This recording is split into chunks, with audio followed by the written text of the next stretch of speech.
Құрметті ағайын туыс, құда жекжат дос жарандар. Сіздерді ардақты әкеміз Тұрсынбектің зейнетке шығу мерейтойына арналған ақ дастарханымыздың қадірлі қонағы болуыңызға шақырамыз. Той 2022 жыл 27 ақпан күні сағат 17:00-де басталады. Мекен жайымыз Ұзынағаш ауылы, Батыр мейрамханасы. Той иелері балалары.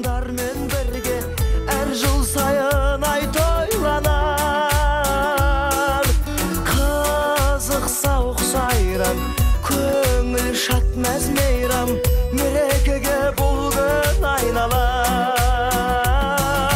Бүгін,